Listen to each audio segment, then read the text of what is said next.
TVOT. Started here. I'm Jeff Baumgartner, the site editor for Light Reading Cable, and I'm glad you're here to join us for this morning's session titled The AllVid Debate. And we should have a debate since we've got some great panelists here. We have some different views on the AllVid proceeding at the FCC.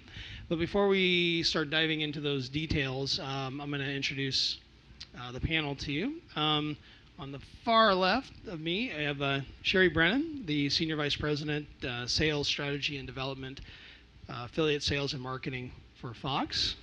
And next to her, we have Steve Tranter, the VP of Interactive and Broadband at NDS. And right there in the middle, we have Robin Wilson, VP of Business Development at Nagra Vision Kudelski. And sitting next to me is Matthew Zinn, Senior Vice President, General Counsel, and Chief Privacy Officer of TiVo. Now, Matt was with us last year at this event when we had a pretty lively discussion on the video regulatory landscape before AllVid was really known as AllVid. I think it was still sort of this idea. But I'm very glad that Matt's back with us this year. And as far as the format goes, we're just going to be doing straight Q&A, so no slides to worry about. I've got lots of questions, but we have an hour here, so we should have plenty of time for questions from you. And you don't have to wait until the end. If you have a pressing question, burning question, just raise your hand, and we'll get to your questions. And you can just pose them to the panel. But before we dive into all that, I thought we should start off a little bit by kind of setting the table a little bit here, since it's impossible. Some of you may not be familiar with AllVid and where it came from and so forth, and we certainly don't blame you for that. But hopefully you'll know a little bit more about it, where it's possibly heading, and get a sense of some of the tension surrounding it here by the end of the session. So, but I'm going to give you, we figure we kind of start off with kind of a brief rundown. So if you kind of bear with me, I'm going to kind of recite some info that I put together. But just kind of get everybody up to speed, the FCC introduced AllVid as what's called a Notice of Inquiry, or NOI, last spring. And it's generally viewed as the potential successor to the cable card. But the idea is to apply separable security rules across the pay TV landscape and so-called multi-channel video programming distributors, or MVPDs. So that includes cable operators, satellite TV guys, telco TV providers. And now the cable card rules, which went into effect in July 2007, didn't exactly do what they were supposed to, and that is to cultivate a retail cable-ready TV market for cable-ready TVs and consumer devices. There's lots of reasons why that failed. There's some blame to go around, to the cable industry, the FCC, maybe even some of the CE guys. But that's ground that's been covered a lot. But importantly, AllVid was also born out of the FCC's national broadband plan. So the pay TV providers, vendors, and consumer electronics companies were put in a position where they had to react to what the FCC put out there initially. But the thinking here is that a truly open, interoperable market for IP-capable smart video devices that can hook into MVPD services, could help drive the adoption of broadband, which was one of the key components of the National Broadband Plan. Now, the original vision that they put out last year seems to be a little bit open to interpretation, maybe, but they talked about mandates for the network agnostic gateways and video adapters, and here's where it gets a little cloudy for me. Were these to be rules that applied to devices that MVPDs developed themselves, or ones for the retail guys to abide by, or is it a mixture of both? But those are, some of that might be moot, though, because based on the direction of the FCC appears to be headed now, based on some comments in the docket, it appears that they're considering some alternative approaches, including some sort of open API regime, and we're going to talk about that a little bit today, and kind of draft off some of the the work that's already being done. So that's my quick nutshell description of what AllVid is, where it came from. Now, is that roughly accurate? Or what else would you guys add? What else is kind of the origins of AllVid? I'll take that. So, the FCC is directed by the Communications Act in Congress, and Section 629 has directed the FCC to assure, that's the word in the statute, assure that there's a retail market for navigation devices. And so the FCC has to continue to look at the market for navigation devices and see if it exists, and if it doesn't exist, they're supposed to continue to make changes to foster that kind of market. So, you have to look at AllVid in that context. They started with cable card, and they've made a bunch of tweaks along the way. Cable card has had mixed success. It does provide for the ability for somebody like TiVo to provide consumers with a choice of navigation devices. That choice has not become nearly as widespread as it should be for a variety of reasons. One of which is that competitive navigation devices via cable card do not have access to all content of a cable provider, much less all MVPDs. Now, when you're trying to sell a consumer device and get somebody to pay for something, and you have to tell them, well, it doesn't get everything that the box that you can get, quote unquote, for free gets, that gets to be a difficult proposition. It's like, the cable operator sells you a piece of Wonder Bread, and if you can't sell them something that adds value like a croissant, and you can only sell them a piece of Wonder Bread or a croissant that doesn't have a middle in it, it gets to be a difficult proposition. So the FCC has to look at, how are we going to solve these kinds of problems? Yep.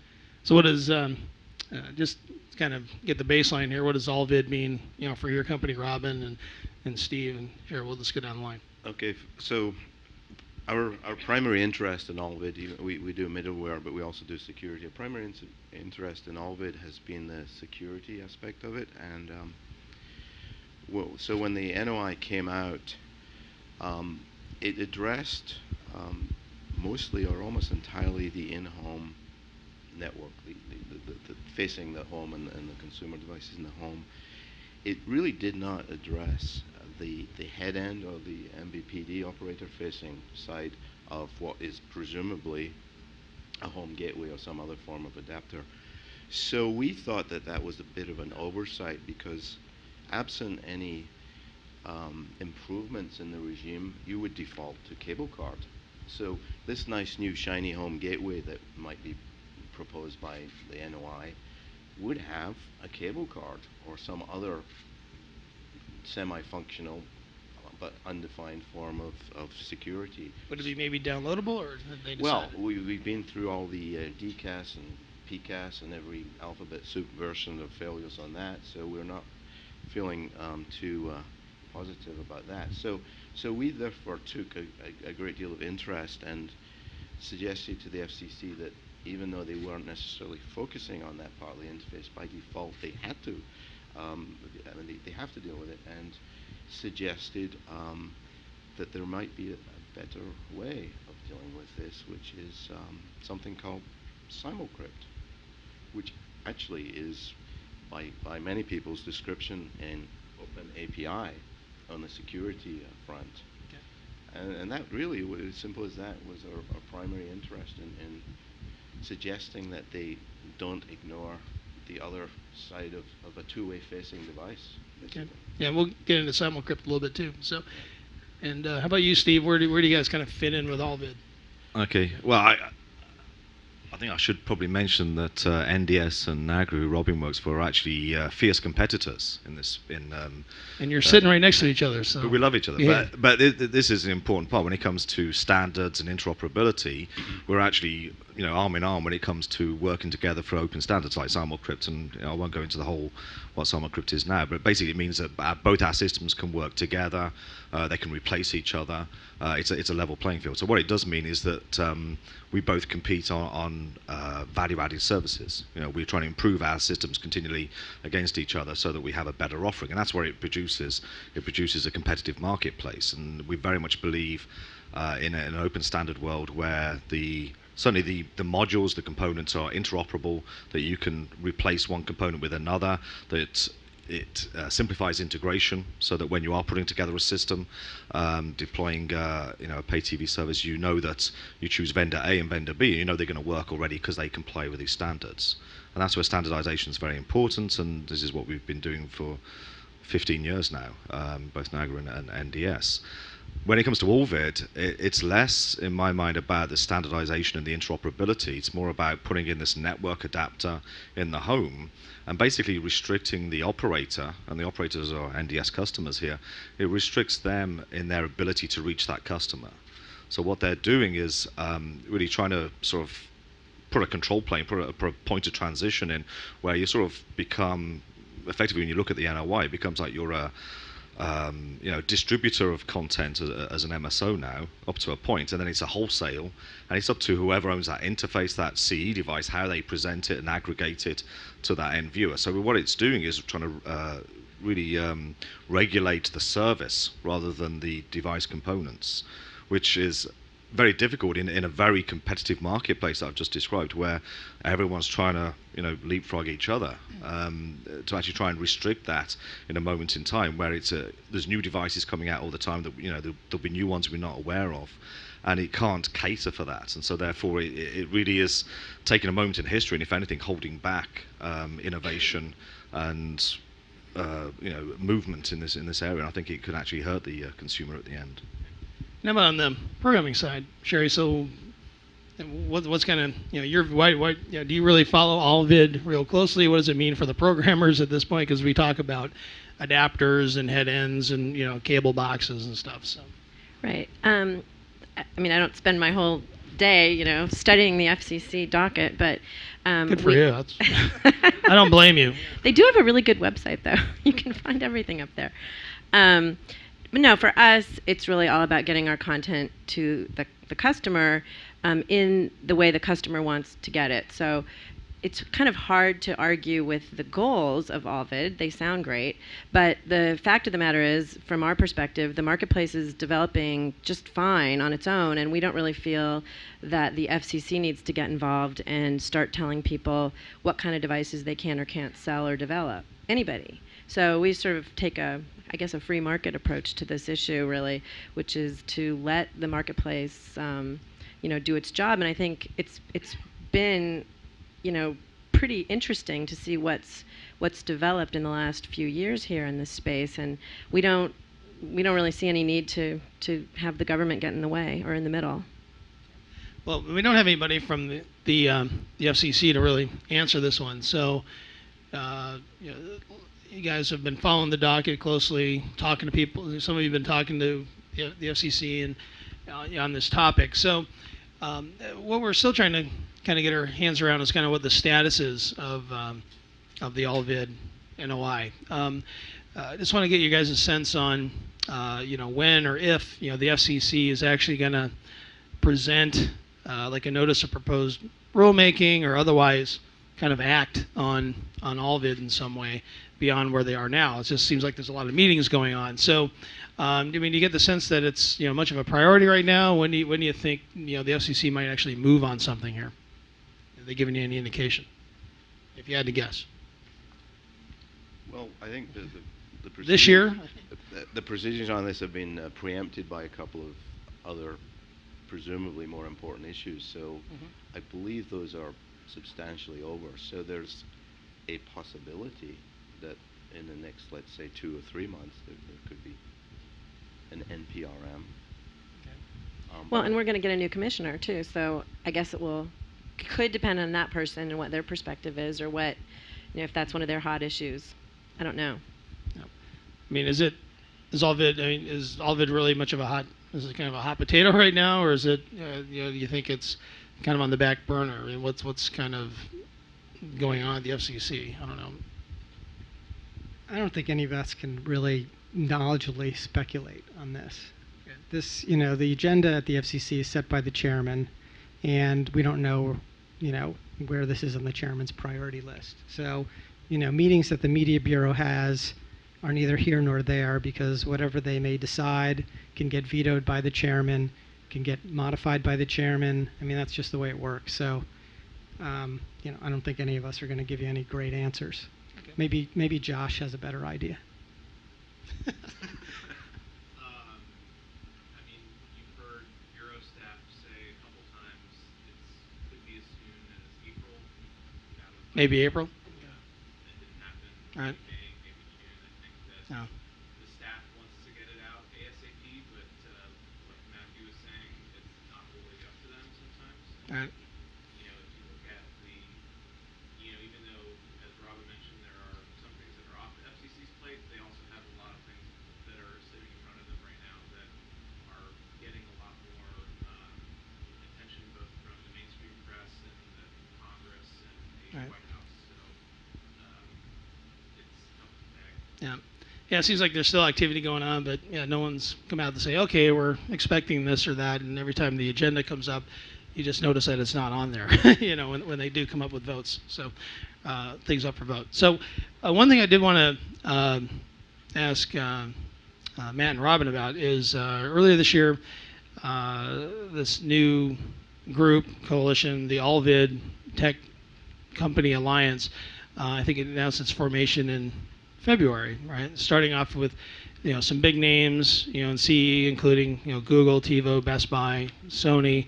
Nagra is in there. So, I mean, what is this alliance? What are the aims? What kind of progress have you guys made with its goals at the FCC? Is it just to kind of bring a unified, front, and you all kind of agree on the, kind of come to an agreement on what you think AllVid should be?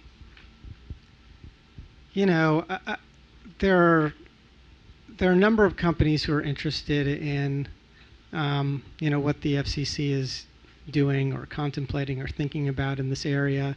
And I think it all revolves around the desire for consumers to have some choice. And in order for consumers to have some choice, there need to be standards. Things need to be standardized. Everybody can't be doing their own thing because you can't have a retail market that somehow absorbs what everybody feels like they're doing at any particular time.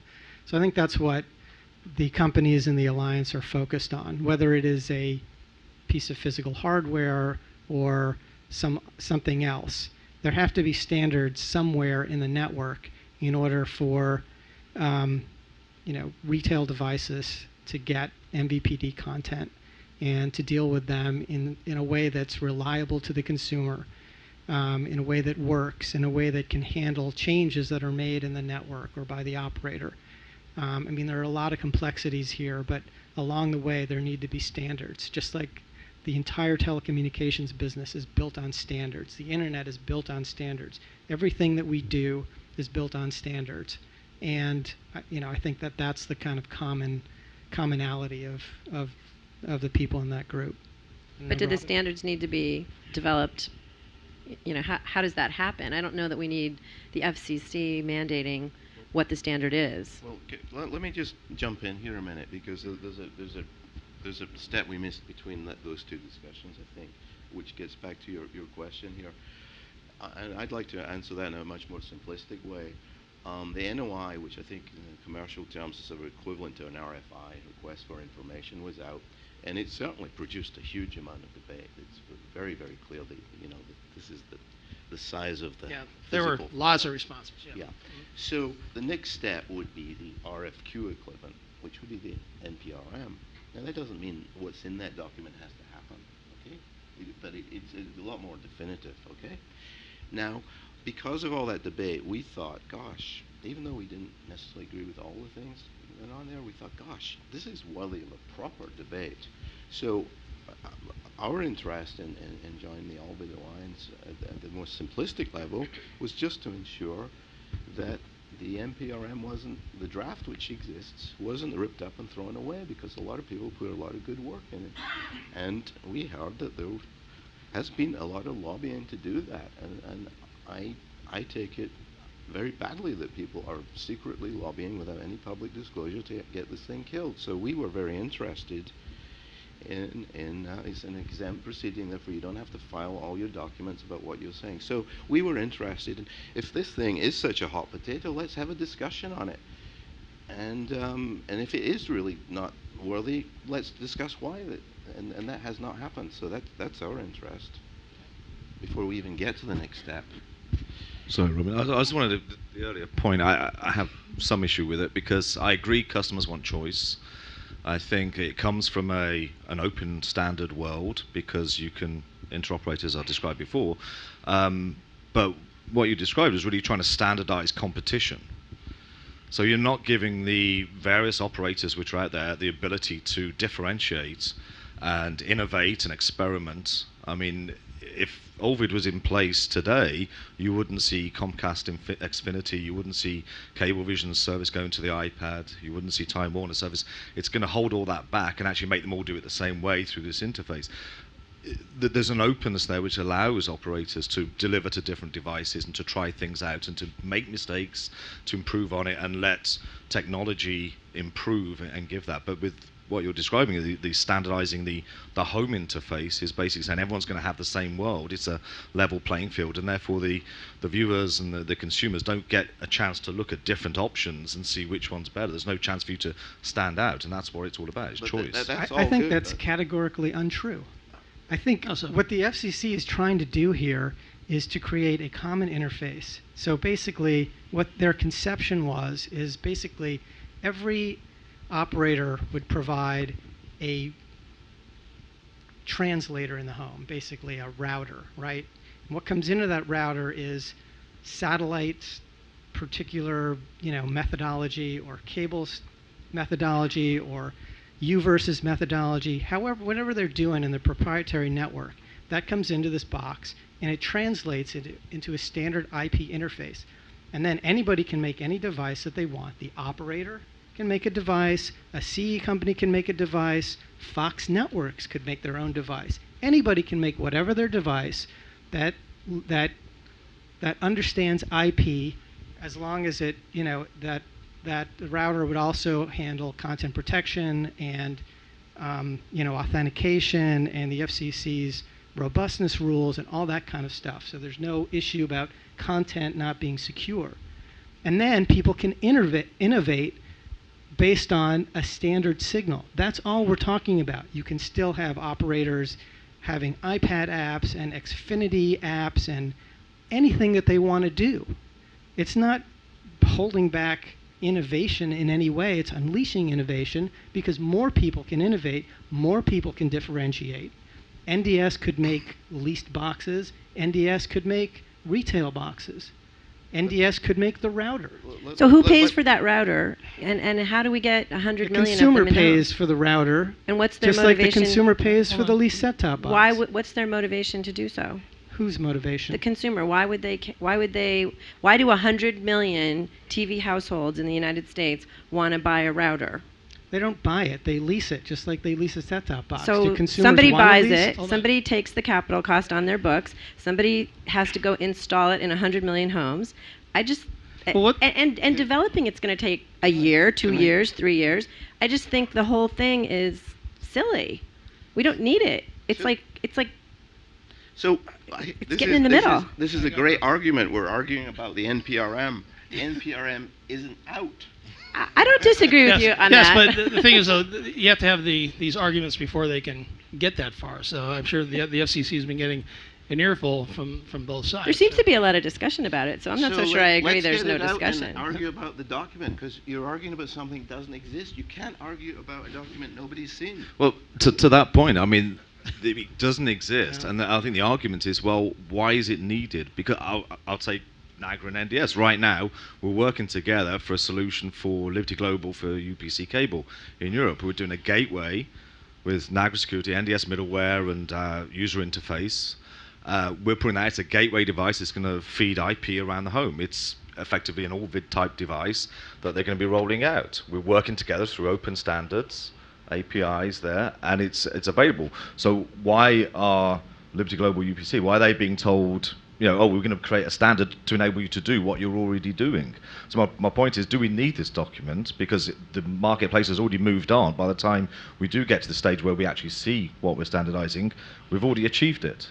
We've opened it up. We did suggest the added clause on simulcrypt, so I would hope that we need it, if only for that very selfish. I agree, simulcrypt's an important thing, but I don't see why it has to be put into AllVid. I think that's a separate issue, and I believe in, as I say, open standards for interoperability. It doesn't have to be roped into something which is legislation. Unfortunately, there aren't that many opportunities to put things into FCC documentation. Well, here's a question I have, though. If we're talking about this translator that Time Warner can make, Comcast can make, AT&T, to kind of make it prepared. The proprietary stuff sits in there. So how does that fit in then with the retail side? So, Matt, for example, I would buy a TiVo box on retail, and then I'd hook it into this adapter, and then it would work with. I would get a box from Comcast or AT&T or Verizon or whoever my I don't know, Dish, whoever it is. I mean, how do you envision that actually, working? Give me like a market example. Well, first of all, listen, AllVid is not my idea. I'm just explaining. Let me just put it this way. I'm just trying to explain what the FCC's, my understanding of what the FCC's conception was. Yeah. And, the way that I understand that it would work is, you'd have this translator. What the translator is trying to do is trying to recreate the world the way it was prior to digital, when you could just plug in a box into the coax cable that came out of your wall, and you would just get cable. That's all they're trying to do, as I understand it. So what you would do is a consumer could go to Best Buy, and they could buy a device and plug it into the adapter, and the adapter would be very low cost because it would be produced in volume. And you would be able to, have a choice of equipment in your home. And if you switch providers, you wouldn't have to switch out your whole entertainment system. It's as simple as that. And I know. Oh, go ahead. Well, I was just going to say, right now, you could envision such a device being built with the 4 or 5 input types that you'd need to have today, right? Or 6, or however many there are. But what about the next one that comes along? What about when one of these brilliant companies that you guys all work for develops like a way of putting holograms on my refrigerator or something like that? How do I know that translator is going to work?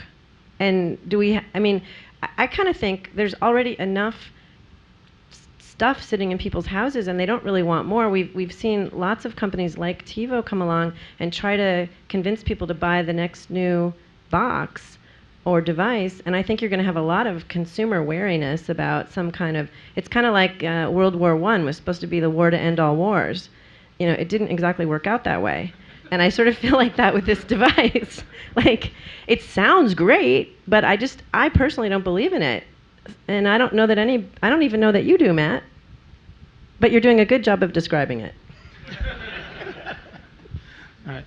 Well, I know we spent a lot of time talking about adapters and gateways, but as we kind of look through the docket recently, and again, these are just discussions, but it seems like there's something else kind of cooking on the topic of AllVid, and that is we're noticing that the FCC is looking, or at least referencing other alternatives, or at least the folks that are meeting with the FCC are mentioning potential alternatives, including it's kind of an open API approach. So now what's everybody's understanding of what that alternative is and how it would look like? It seems to borrow pretty heavily from some of the techniques that are being used in the retail market, for how Netflix is getting on all sorts of devices, whether it's TiVo or on connected TVs and so forth. So it doesn't seem to be fully explained anywhere. So what's kind of your guess on what's happening there? Well, there's a couple of issues here. One of them, which I alluded to earlier, is this is an exempt proceeding, so we're not exactly party to all the lobbying that was going on, but it would appear by referencing the references that you can determine that open APIs have been suggested by some people. Now, an open API sounds like a wonderful Nirvana thing, but the problem is, there's a couple of huge problems. The first one security again, the APIs to security are cryptographically locked to one of two systems in U.S. cable, and without a license, either from a product from those companies or an onerous sublicense from those companies, that API is useless and under protection of law cannot be used or broken. So that's a separate issue. But the other issue I would bring up on the other APIs, be it the guide, be it the network adaptation, be it the middleware, be it any of those things, is there's a factorial calculation of m times n times p times q times r, where there I don't do math. There may be 20 different versions of guides, 15 different versions of hardware below, and 20 versions of this, and you multiply every one of those numbers together, and you come up with a damn big number, which could be, without exaggeration, I could easily come up with 50,000. So if you're a CE company, do you want to do 50,000 variations? No. Okay. I just wanted to make 2 quick points. First one, I think it's quite ironic if it is true that AllVid is adapting, because AllVid is obviously there to regulate and encourage innovation, as we're hearing. But it's having to adapt because the technology it's trying to innovate is already innovating. So it's a moving target. So it begs the question again, is it necessary? And then the second thing from the API, to carry on from what Robin was saying, there's already a lot of work in the industry going on now with service delivery platforms. You're seeing this with all these iPad applications. Cable Lab's already looking at this iPad interface, working with eBIF and interoperability. So, obviously NDS is at the hardest. We have our own service delivery platform, and it's very clear that there's the need for standardizing APIs, because then those APIs can be used by every operator, different devices. But without a shadow of a doubt, every operator, every developer we talk to still wants the ability to put in their own additional APIs specific to their service for their value added, so they can innovate and improve on what other people do. And you need that ability to compete. So number one, we're already doing standard APIs if that is the way it's going. And number two, you can't restrict it just to those APIs. You have to have the ability to enhance them. And I think that's always going to be an important part of this industry. That's what we do. We enhance and we innovate. But the API idea, it seems to make some sense, at least from what we've seen in the market. We mentioned Netflix, Amazon, and now the recent CES. We saw some of the cable guys, including Comcast and Time Warner, kind of get working on getting kind of a button, I guess, on Samsung TVs. Time Warner's working with Sony, but is that an approach that could also, could that possibly be an option for AllVid, or does this translator still have to be part of it?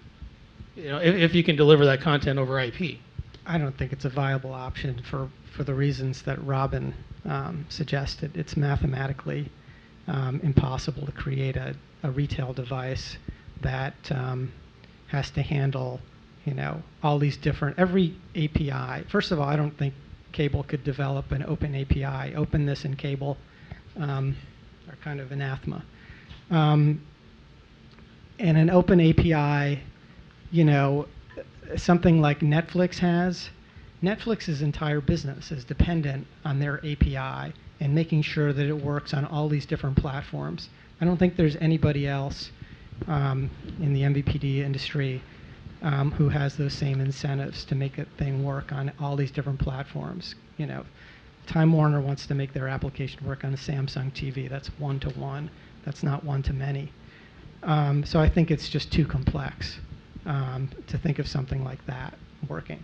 Just Netflix is an interesting example because it's used, and it's a very positive one, but just to dig into the detail, you look at Netflix, it only works on a very specific number of Android platforms. So you look at that from the other side. That tells you that they have many different APIs. There's not a single Netflix API. There's probably dozens of APIs for different classes of devices. And very clearly, even on smartphones that use Android, there's at least 2 classes, which is one that works and one that's not valid. Clearly, so it's very easy to use this API discussion as Nirvana, like it's a singular things. But even when you dig down, gosh, it's not far from it. They probably have to engineer every version of hardware on an Android smartphone and have a different API for each one of those. You don't know that because that's a private discussion between those companies. But the outside looking in, it looks wonderful. There's a Netflix API. Gosh, you talk to the engineering team at Netflix, they'll probably tell you they've got 50 APIs or 100 APIs. And they're working on the next 500.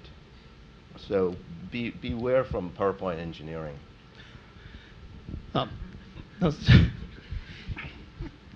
Steve, in the past we talked, is there, they bring up the, it's like, well, this is pretty complex, right? So, I mean, you talked a little bit about, is there a way to a little bit more easily manage, if the APIs get into, the stratosphere here in terms of if the FCC goes, yeah, we want to do the open API thing. So Comcast make your APIs, Time Warner make yours, Charter make yours, because I don't think they're going to have like an all-encompassing API that can cover everybody. So if you're looking at that and the type of the amount of APIs you're going to have to manage, I mean, is there a way for the participants in the market to work within those APIs without getting buried alive and manage this? I think you have to differentiate between the APIs. There are certain key features that an operator wants to keep control of and make sure that they're qualified, they're certified, and they always work, such as setting a DVR recording on an application. These are functions which are controlling your TV experience, what you're delivering to that consumer. So there are certain key things like that which the operators could effectively standardize. In other words, share them amongst themselves, so that one of the great things about iPads and PCs and so on is that now we're working in a world where the development cycle is much quicker, the integration is a lot quicker, it uses less people, so that the MSOs want to go into that area, as opposed to on a set-top box where there's a lot of regression testing, there's a lot of different models, and they have to work across. So this is an ability for the MSO community to share that resource and actually standardize those elements. So I think there is room for that, and I think there is collaboration, and the MSOs will do that. But then, as I say, there's going to be additional elements, and a lot of those features really are not always up to the MSO. I mean, the idea of an open API is that you may want to use different developers for different platforms. So you've got a great company that does iPad application development, another great company that specializes on Android. You want to use both, provide your APIs, and then let them be creative around the rest of it to create a really good, compelling service. So I think you've got to sort of segment the APIs about who has control and what's standardized. And I think there is a core set. And I just want to take this opportunity, as I've got the mic, there's another issue with this whole thing because of this transitioning of control of this sort of aggregated, this network adapter, is the operator traditionally puts a lot of effort and a lot of time and money into being the responsible entity for that end consumer. So whether I'm watching my TV on a set-top box or on my iPad, if I have a problem, I'm going to call up my MVPD. If it's not working, I'm not going to call up TiVo. I'm going to call up Comcast. And so if you create this barrier, whether it be APIs or an adapter, you're sort of losing that domain. They're still responsible. They're putting the resource, the customer service reps in place to deal with problems, to send people out to fix an issue in the house, yet they're giving no ability to control beyond that adapter necessarily. It's sort of opened up. And it's important, I think, for consumers to have a point of responsibility that they can turn to if there's a problem. And it's only going to get more complex because the home network is the key part of all of this. And there's very few people out there who have the ability to maintain a home network. They're not IT professionals. So there's an opportunity for MSOs to take on that management and provide that service. Yet this is sort of negating it because you've got to take that into effect when you look at these APIs. You've got to say, okay, well, we now have to have remote monitoring and configuration for people to manage that home network. And I think there's a lot more about this rather than just TV. There's a whole management side that has to be looked at. So I think what Steve said is very sensible, and it sort of comes back to why can't we just have a sensible debate on, gosh, maybe there are APIs, and maybe it doesn't have to be 50,000 APIs. Maybe it can be constrained in some categories to 1 or 2 or 5. but maybe we should actually have that debate and not have it all being done quietly behind the scenes. Yeah, because right now it's just, the idea is kind of being broached, but we don't really know who's exactly leading the discussion and what kind of ideas they're kind of presenting. But there was a question that came up about whether cable's motivated, right, to truly be open and work in this sort of environment. After cable went through the cable card rules and how much money that costs and what kind of results they got. As you look at AllVid coming along possibly as maybe a rulemaking. I kind of argue that maybe cable will be motivated to do everything they can to try to work within these other environments without having the government come down again. Would you guys? You were wondering if cable's motivated. I think they might be motivated to do a lot more now than they were back then. Well, they seem to be showing it by what they're doing, right? So. Well, I would make 2 points. First of all, cable card is much maligned. It has been fantastically successful for the cable industry, not for retail, for the cable industry. I say that because, lo and behold, because of cable card, cable operators are no longer completely beholden to Motorola and Scientific Atlanta / Cisco. They can buy boxes from other people. They can buy boxes from NDS. They can buy boxes from TiVo. They can buy boxes from Samsung, Pace. Pace is now the largest provider of set-top boxes, in no small part because of cable card. It has been fantastically helpful to the cable industry, and it has given them a lot more choice in set-top boxes. In terms of working with operators and operator motivation, again, my description of AllVid is, basically I'm trying to explain what the FCC had in mind as far as I can tell. AllVid is not my conception, and it is not something that TiVo is pushing the FCC on very hard. We're trying to do deals with operators, and we have just announced a deal with Comcast in which they have announced that they are going to provide their VOD to TiVo boxes. That's a great development. That's a great announcement. We will see if that comes to fruition, because if there's one thing that the cable industry is very good at, it is making announcements. And Jeff has reported on those announcements for many, many years. And somebody's probably got a scorecard somewhere there about what announcements actually are fulfilled and what announcements aren't fulfilled. 5 years ago, Jeff reported on announcements that Samsung and Panasonic and LG, all these great companies, were making retail OCAP television sets. And they were on the floor of the cable show, and you could see them and touch them. Oh, well, they were demos. But you could see them and touch them. They were there. And they never made it into the marketplace. I actually did see a Panasonic True 2A set in a store. We bought one. Did you? You got one? And 5 installs later, it delivered TV. Didn't deliver you any innovation, didn't deliver you anything different than you could get from a lease set-top box. It delivered you a piece of Wonder Bread, the same Wonder Bread you could get from the lease set-top box. And guess what? Consumers don't want that. They don't want the same thing that you can lease. They want something different. And that's the point of all of this, is the only way that you have a retail market is if somebody can make something and do something in retail that adds value for the consumer so that they'll go out and spend money on it. Well, let me ask you this, Matt, because you said, okay, there wasn't the announcement, right, that you're going to work with Comcast and doing retail. What's the expectation on when we're actually going to see that? Where you can say, well, is cable actually, is Comcast actually committed here? When do you expect to know that answer? You're going to have to ask Comcast. Okay. They aren't really saying. It's curious what yours was. Anyway, Matt brought up cable card, right, and said, hey, this is great.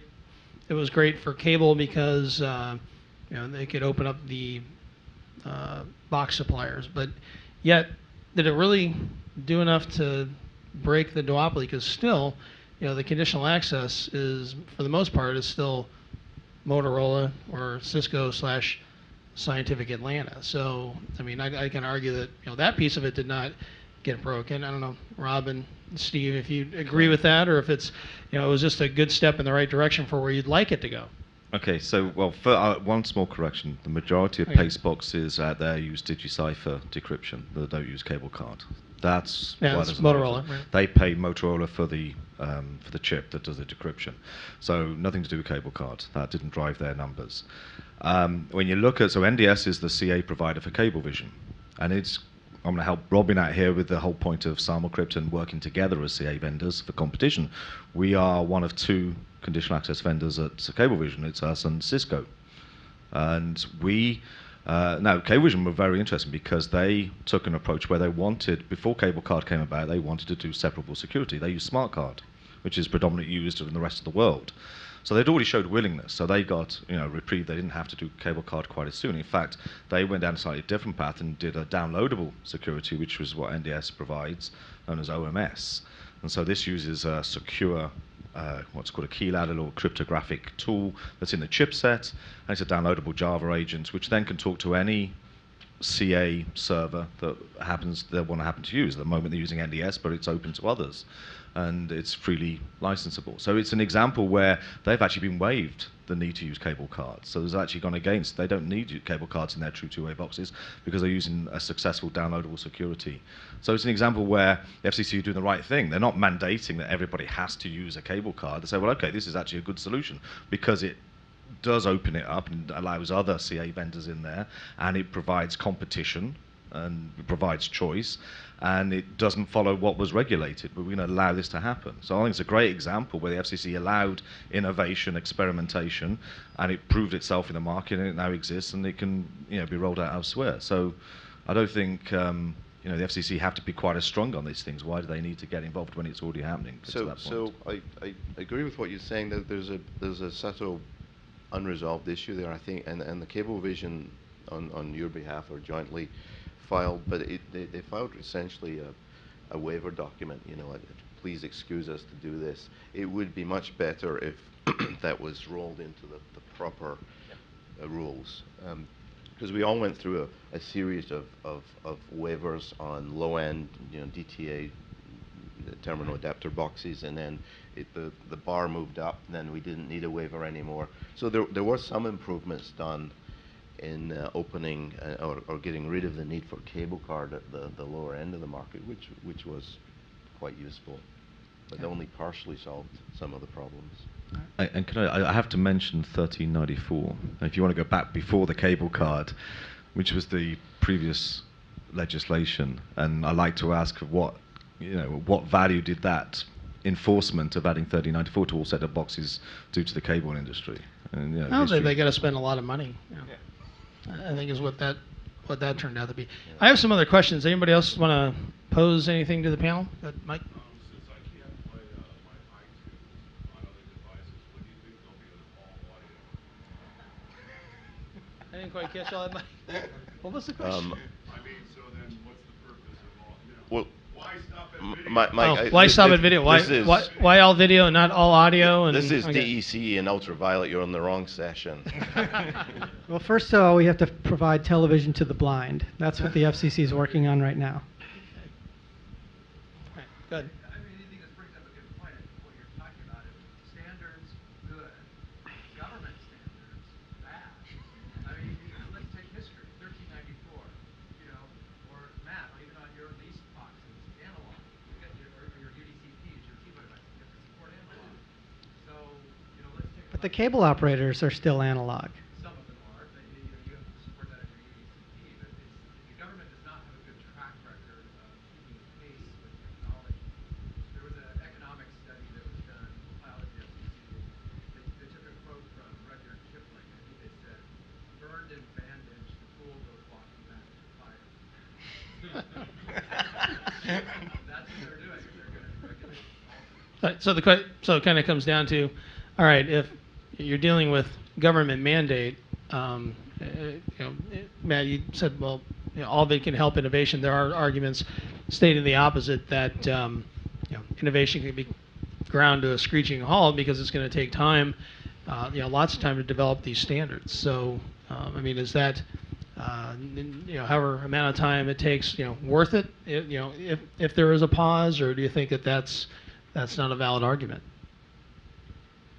Again, AllVid is not TiVo's conception, and we're not pushing AllVid. To the extent that the FCC is interested in having a successor to cable card in order for retail devices to get access to programming, obviously we're going to be part of that debate. But we're out in the market doing deals with Comcast.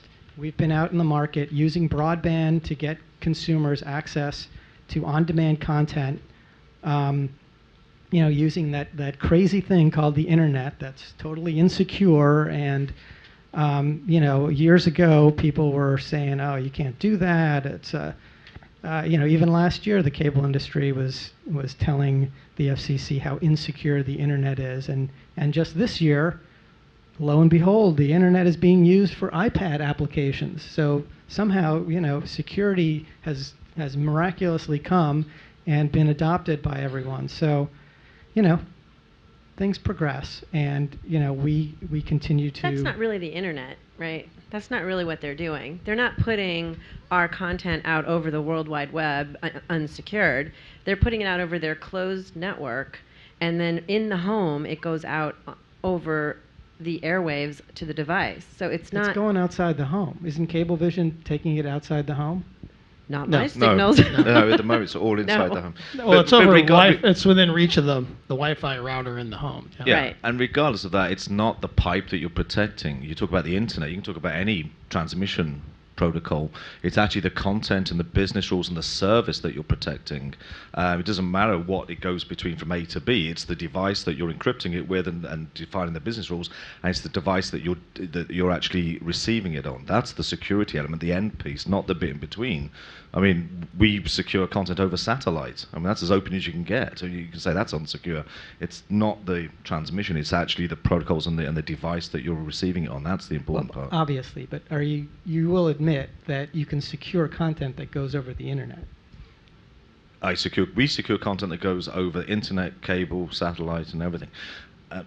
The issue with the internet and the prevalence of broadband is again not the security, it's the retransmission potential.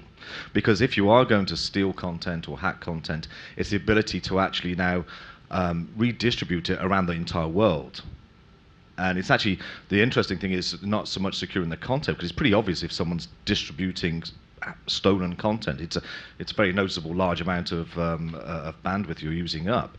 It's actually the service, the keys to decrypt that content that is more that you really have to protect. The service for the operators spent all that money aggregating that content and putting that service out there, because that's a small amount of data that you can redistribute and give others, as opposed to purchasing that service legitimately. Right. Okay. But there's nothing bad about the internet as a distribution method.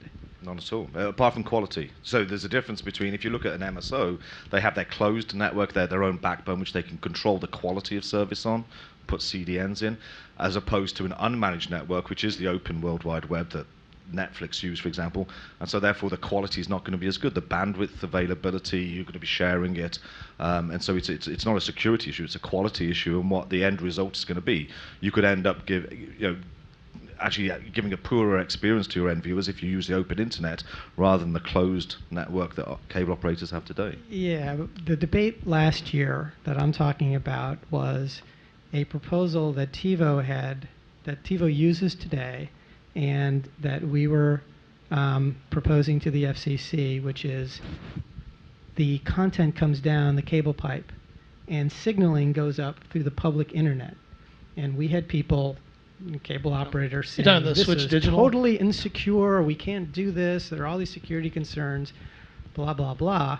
These are tiny bits of data that are very easy to secure over whatever transmission network you're talking about. Is this the IP back channel idea for switch digital? Okay, we need to wrap up, but one final question, just yes or no. I think I know what the answers are going to be, but knowing the direction of the marketplace, what cable's been able to do, even working with TiVo and other CE companies, as the FCC kind of continues to chew on all this. Just yes or no down the line. Is AllVid relevant? Oh. I think it's relevant. Okay, yes. All right. Partially relevant. Partially. All right. No. No. I'll give you 3 guesses, and the first 2 don't count. I'm gonna say you're a no. All right. Great. Well, I know we need to wrap it up, but it was a great debate. It was fun. But please join me in thanking the panel for today. And I think we're moving right on to the next one. I think it's called Galvanizing a Developer Community. And downstairs there's one on designing for television's multi-platform future. So thanks again.